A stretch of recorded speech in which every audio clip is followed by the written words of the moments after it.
This is episode 12 of Amplified Marriage. Today we are talking about work-marriage balance.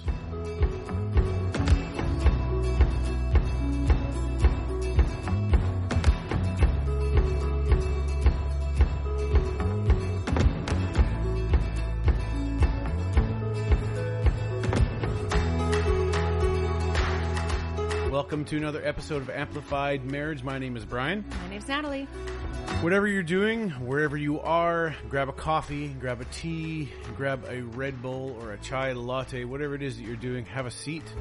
And we are just going to be having a conversation today. Someone asked us the question, how do you have a good marriage and work-life balance? Mm-hmm.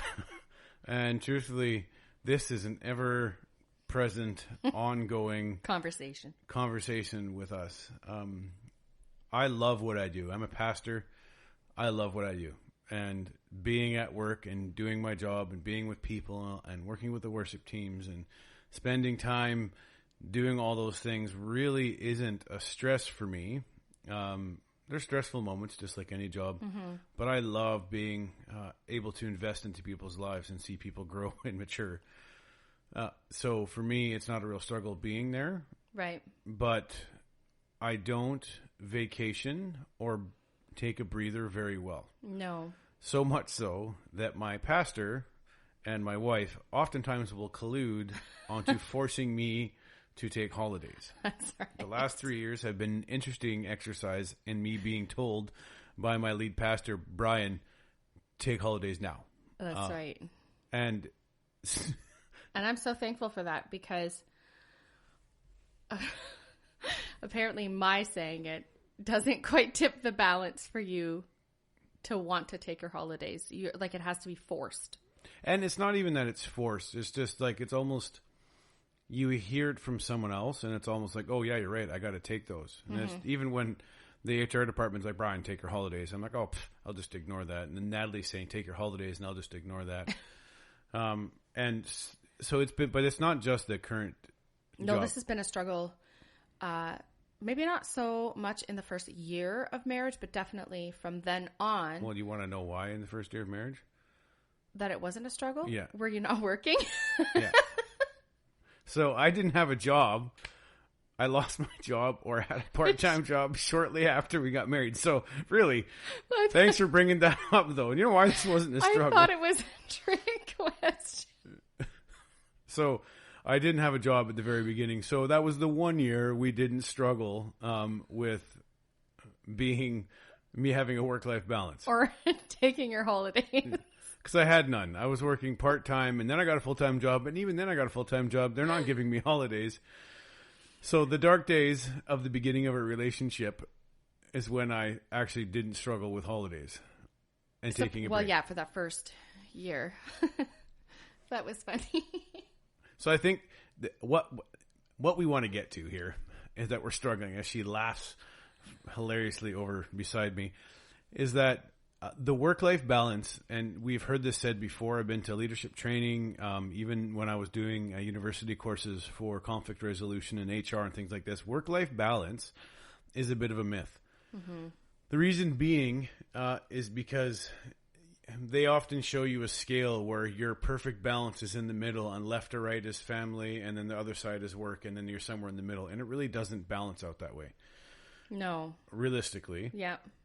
Oftentimes, your job, I'm spending 8 hours a day of my job at wherever I happen to be, doing what I'm doing. And then sometimes you're working evenings, and especially as a pastor, you're doing training in the evenings, or you're doing live worship like we've been doing during COVID. And it can easily turn into a 24/7 job. Right, and it turn into a 24/7 job. Mm-hmm.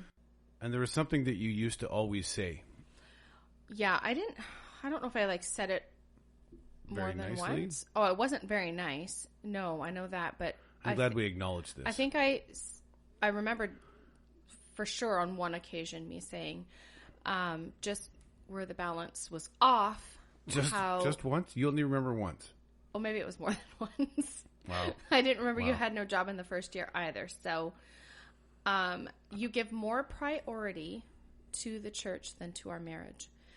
And that stung to say it, although it was true, as I'm sure it was stung to hear it. And I believe you were going out to a volleyball situation. Yeah, nothing even really. Not church related or anything like that, but I just really felt like the priority was to make sure that everyone else was taken care of, and like everyone else's bucket was full. Yeah. And then that just left myself and the kids with your leftovers. Yeah. Which wasn't the intention. And that's the thing about men sometimes in their jobs, or maybe even women that are more of the breadwinner. Sometimes there's just a task and a thing that I see, and sometimes I don't see around it. It's not that I'm pushing family aside. I know a lot of men that just don't want to be at home because they're having family issues or her. Right. And that was us early on in our marriage. That was us early on in the marriage. Yeah. We can safely say in the last 5, 8 years, 10 years, that's not really been the case. It's just that I'm easily distracted by shiny things and things that need to be done. Squirrel. Yeah. That kind of a thing, right? Where you're task oriented on one hand and people oriented on the next. And then it's just finding that balance of, okay, we need like the whole part of you, not just, what's left after 7:00. Yeah. So, I mean, it was kind of one of those eye-opener conversations that I remember having with you, where it was like, we were just way off on different pages, and it was what it took to bring us back onto the same like trajectory. Well, and even you saying it kind of stopped me in my tracks, because I want to be an honorable father, an honorable husband, an honorable pastor, an honorable friend. And I'm not honoring my wife or my children by giving them the leftovers of my energy or my time. That's right. Because in our case, like our work is in the ministry at this point in our life. It wasn't always like that. It's not always been like that. But that is your greatest work, I guess, or your greatest ministry is your spouse and your children. Yeah. Right? So that's the ministry that you've been given that you'll have for the longest time. That's Everything else just kind of falls away, but your wife and your children, for the most part, will always be there. And so you really have to. But you got to tend that garden, so to speak. You can't just keep giving the empty parts of yourself and then hopes that's enough to keep the family together. And right? Like it requires work. Which was what happened and what was happening. And it's not just the current job that I'm doing. It's been other jobs where I've always been committed, or I've worked 14, 17-hour days because things need to be done when it could have been someone else. But I'm a responsible kind of guy, and I care about the job that I do. Right. And so you can make all the kinds of excuses, but the truth is, as one of the biggest things, is you have to make priorities, and you have to put God first. We are firm believers, God first. And I struggle with the God first thing, because it's easy to put God into a numbered priority list. And God then is in us, and so he's with us. And to remove him when it's convenient. You can move God down to the number 4 position, because I need right now my job to be number 1. Right. But if God is the center of all you're doing, and you're doing even for the glory of God, like to do your very best, even when I'm preaching about, or I have been preaching about, is this excellence, doing things for excellence. That doesn't mean just your job. No. And I think too, the roundabout way, it doesn't matter what line of work that you're in. There's always going to be a pull for your time. Absolutely. In our case now, it's ministry related. And so before it was, you working out in the business side of things, and I was doing whatever other jobs. Yeah.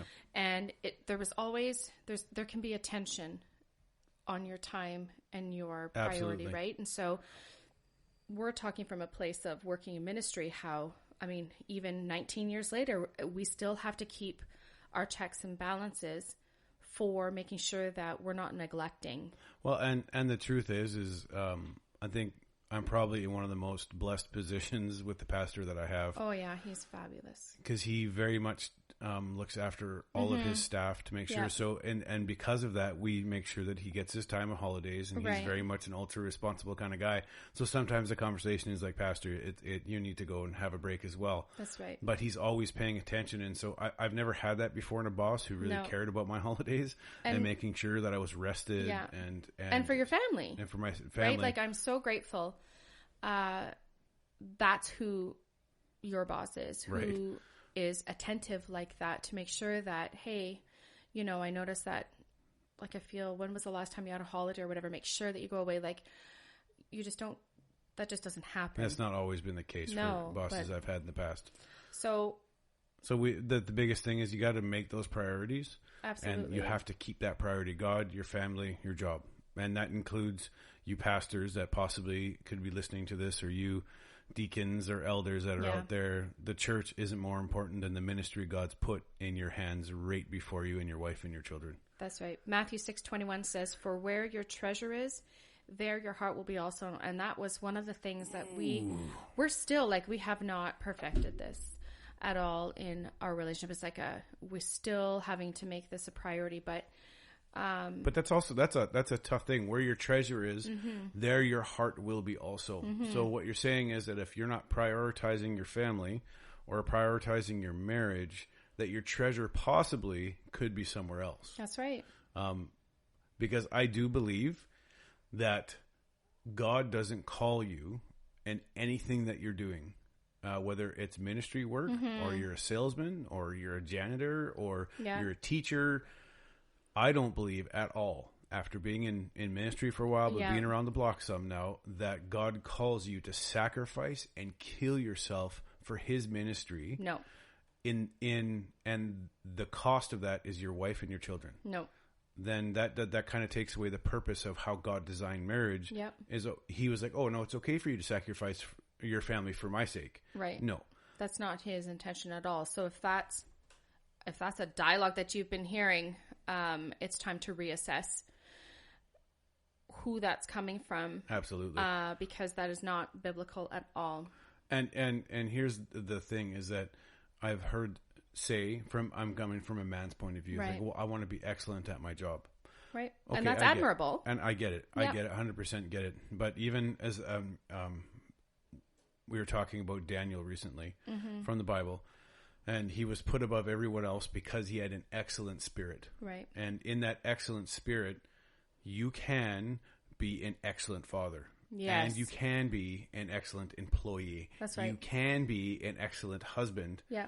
But that comes from a relationship with God. Absolutely. And putting God first in your life and allowing him to be the center of all that you're doing gives you the strength and the wisdom to be excellent at those other things and to prioritize those things. That's right. Does that make sense? Yeah, absolutely. And I think it's so important because, you know, I think we had talked, maybe it was our last podcast, that when the kids are gone, out of the house, and like, you mean like retired and graduated. Yeah, and they leave the nest and they forge their own paths.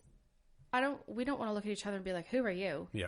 Right? We want to invest in each other while our kids are young, so that when they leave the house, like, we still like each other at the end of this. Yeah. Right? So you have to prioritize your family, your spouse and your kids, if you have any. It's so important. It's so important to stay connected that way. And under the list of priorities, here's something that you need to do. And it's exceptionally difficult, I can tell you from a pastor's point of view, to leave work at work. Right. Boy, I think this has been the toughest transition for you in a pastoral role, to be able to leave work at work, because it kind of follows you home. Yeah. Sometimes you're getting calls at 10 o'clock because there's a tragedy, or someone just is like having a really off day and they just need you to pray for them over the phone, or, you know, whatever it is.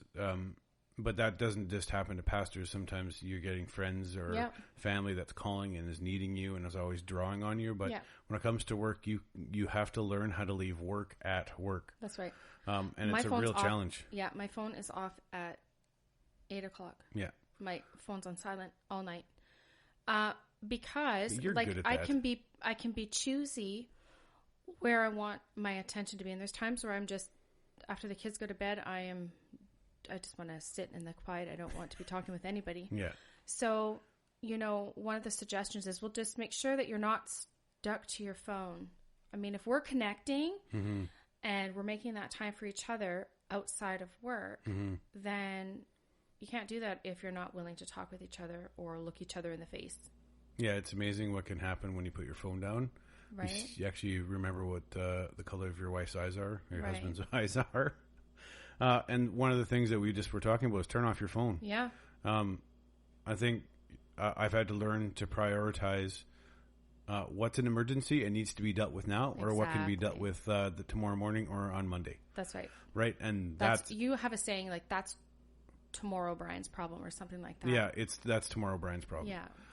Because sometimes it's just, I can't fix this at 10 o'clock at night, or it doesn't need to be repaired right now, or that doesn't actually need to be dealt with. Yeah. And it's just like anything else. I struggle sometimes with like in 4 days, I have a meeting and I'm thinking about this meeting and I'm thinking about the present, like it's a presentation, or I'm presenting something. And so I'm thinking about the presentation and how it's going to look and like that kind of stuff. That kind of stuff just follows me. And I think that's probably a lot of people. Yep. But to take some of that stuff home all the time is a real challenge for me. Like, I really struggle not thinking about work and not thinking about the next thing that's going on, so much so that my kids are like, Dad, just turn it off for a while. Yep.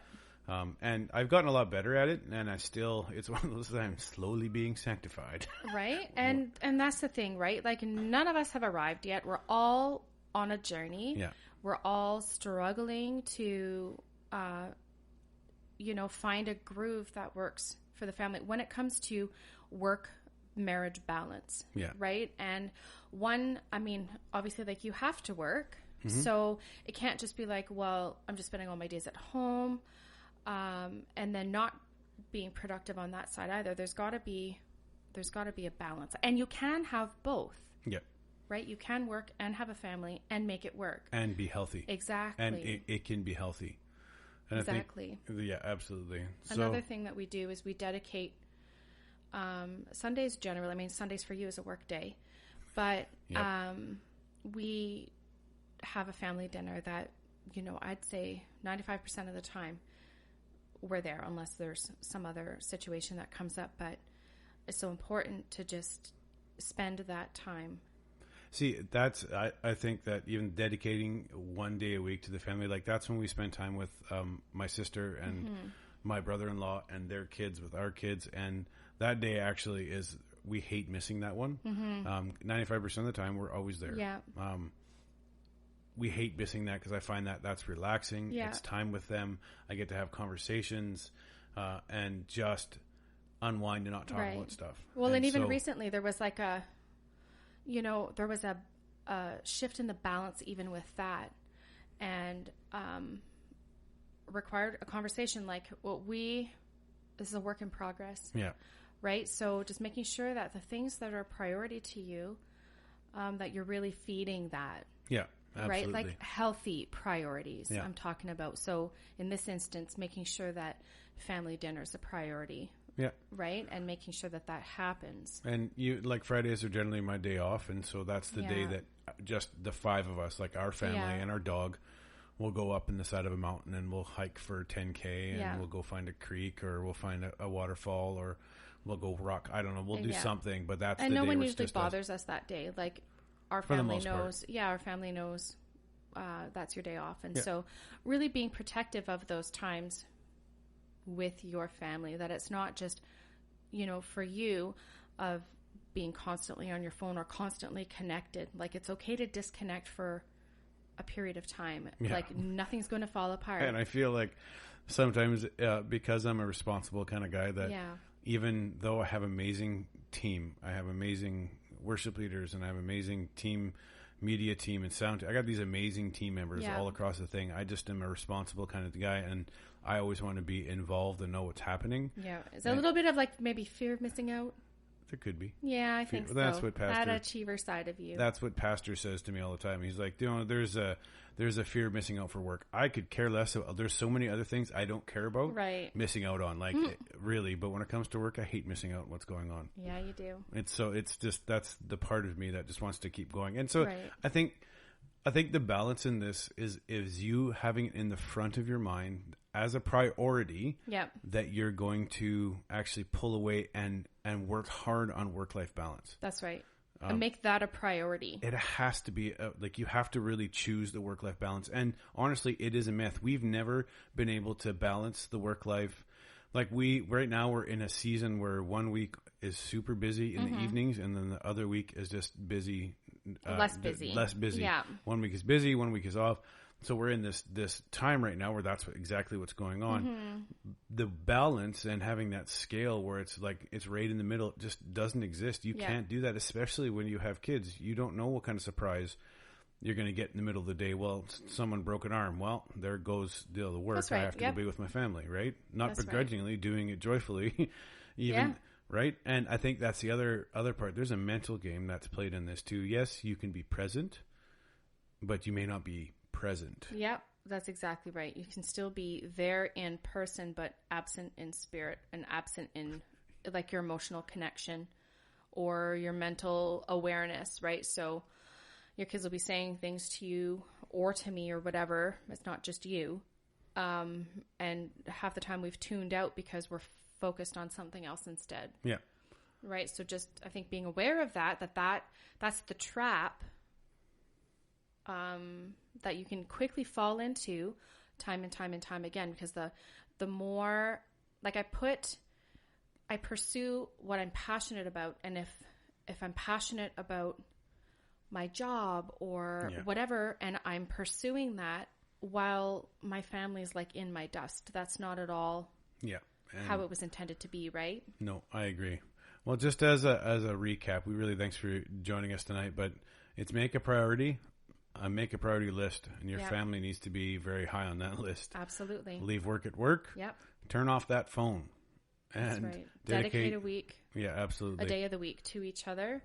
And for us, like, we need that downtime ourselves, and we get refreshed by being in the Word. It sounds so cliche, but it's true. We're not going to be able to be the best that God intended us to be to each other if we're not spending that time with Him and being refreshed. Yeah. And I know men in particular, we're task driven, and this is the thing in the modern world that we live in. Sometimes it's the women that are task driven, and things have changed in the workplace, and you and your spouse, whoever's the breadwinner, has to make that work for you guys. Yeah. However that looks, whatever that looks like, prioritize, pull the task list, put it away. That's right. Turn off your phone and just make a day and just spend time with each other, building this relationship, because this is the one thing in your life that's going to be the most constant ministry that you're ever going to have, the constant thing that needs watering, the constant thing that now that you've planted the garden, you have to water that garden and tend it, take care of it, feed it, do all those things if you want to have a healthy relationship. That's right. Thanks so much for joining us. Wherever you are, drop a like, let us know, subscribe. If you have a question or topic that you would love for us to talk about, please email us at amplifiedmarriage@gmail.com, or you can find us on Instagram at amplifiedmarriage. Thanks so much for your time tonight. Talk to you soon.